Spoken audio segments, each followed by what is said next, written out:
Have you ever met someone, felt a spark, and suddenly found yourself planning a future together before you have even had 3 real conversations? Or promised yourself you would take it slow, then found yourself exclusive 2 weeks later? That pull you feel is not love. It is not even attraction. It is a cognitive bias that is hardwired into your brain. Most people think they are choosy about relationships. They have lists, standards, non-negotiables. But when someone decent shows up and checks a few boxes, something strange happens. The brain stops evaluating and starts pulling. You go from, I am just seeing where this goes, to, I guess we are together now, without ever making a conscious choice. This is not a flaw in your character. It is a feature of human psychology called progression bias. And research shows that about 70% of people will default toward relationship escalation, even when they have reservations. The bias is that strong. But here is the good news. Once you see it, you can interrupt it. By the way, if you are new here, my name is Marcus. I have spent a lot of time reading the science on attraction, attachment, and relationships, so you do not have to. This channel, The Attraction Mind, is where we turn that research into tools you can actually use in real conversations, not just theory. In 2021, psychologists Samantha Joel and Jeff McDonald published a paper titled, We're Not That Choosy. They analyzed multiple studies and found something startling. Humans have a default tendency to progress romantic relationships unless they encounter a compelling reason not to. It is not that we actively choose commitment. It is that we passively drift into it. They analyzed hundreds of couples and found that most people do not actually make deliberate decisions to escalate. They just happen. The couple goes from casual to exclusive without either person saying, okay, let us be official. It just became that way. From dating to I love you without a conscious choice. From I think I want to marry you to actual marriage plans without someone stopping and asking, do I actually want this? This bias evolved for a reason. For most of human history, being alone was dangerous. Predators, disease, starvation, partnering up increased survival odds significantly. So our brains learned to prize relationship maintenance over relationship quality. The default was keep the relationship going, do not rock the boat, progress toward commitment. That strategy kept our ancestors alive. But in modern dating, this default setting backfires. You end up 6 months into a relationship before you have asked, do I actually want this? You are married with kids before you realize you married for momentum, not intention. And by then, the costs of leaving are huge. The bias is strongest in the first 90 days. That is when your brain is most hungry for cues to escalate.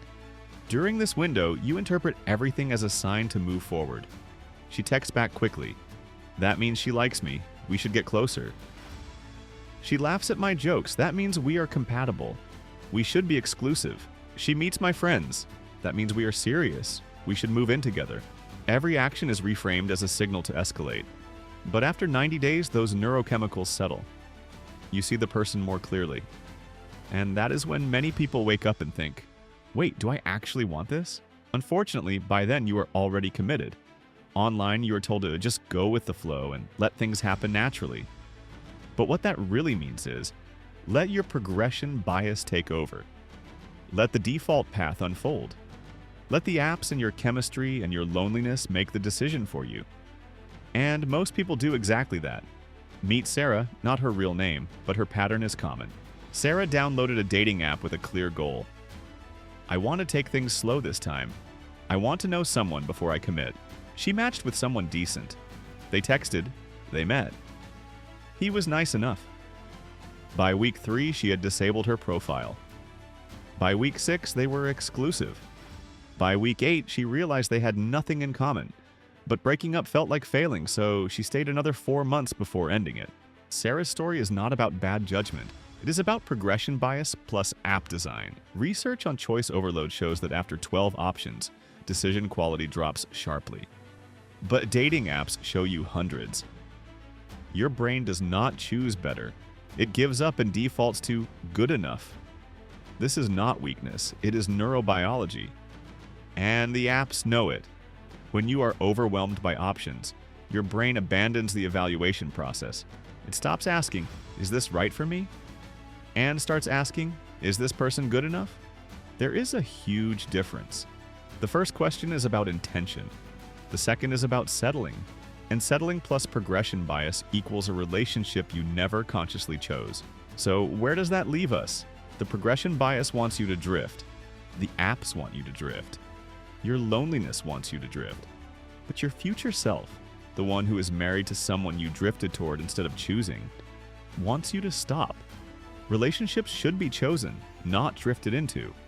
The progression bias is not your enemy. It is an outdated survival mechanism. Your job is not to fight it. Your job is to notice it, interrupt it, and make a conscious choice. Before we show you how, I want to hear from you. Have you ever woken up in a relationship and thought, how did I get here? If you felt safe to share, put your story in the comments. Your honesty might be the wake-up call someone else needs. Tool number 1, the 3-day pause rule. Here is how it works. When you feel the urge to make a major relationship decision, going exclusive, saying, I love you, moving in together, engagement, you wait 3 full days. Not to be manipulative. To let the initial hormonal and neurochemical wave pass. During those 3 days, you ask yourself one question. Would I make this same decision if I felt completely calm? Tool number 2, the commitment clarity checklist. Before you escalate, run through these 7 questions. 1. Do I know this person's core values? 2. Have we had a real disagreement and resolved it? 3. Can I be quiet around them without feeling awkward? 4. Do I like who I am when I am with them? 5. Have they shown up for me when it was inconvenient? 6. Am I choosing them or just avoiding being alone? 7. Would I be proud if my future child dated someone like them? Tool number 3, app protection protocols. First, set a hard limit, maximum 12 profiles per session. When you hit 12, close the app for 24 hours. This protects your decision-making brain from fatigue. Second, turn off notifications. Those random pings are designed to pull you back into the drift. They are engineered to interrupt your focus and spike your dopamine. You do not need them. Third, once a week, take a full day off from dating apps. Not to punish yourself, to remember that you are the one choosing, not the app. These tools are not about being paranoid. They are about being conscious. The progression bias wants you to drift. These tools help you steer. So here's the bigger picture. Relationships should be chosen, not drifted into. The progression bias is not your enemy. It is an outdated survival mechanism. Your job is not to fight it. Your job is to notice it, interrupt it, and make a conscious choice. That is what it means to be the author of your love life, not just a passenger. You choose who you become committed to, not your brain, not the app, not your loneliness, you. If this episode opened your eyes, hit subscribe. We post new episodes every Monday and Thursday at 3 p.m. Eastern. Comment below, when did you last realize you were drifting instead of choosing? Your story might help someone else hit the brakes before it is too late. Next Thursday, we are diving into something that might explain everything. The attachment times communication loop. Why your attachment style hijacks your texting patterns. Why anxious people flood with messages. Why avoidant people disappear.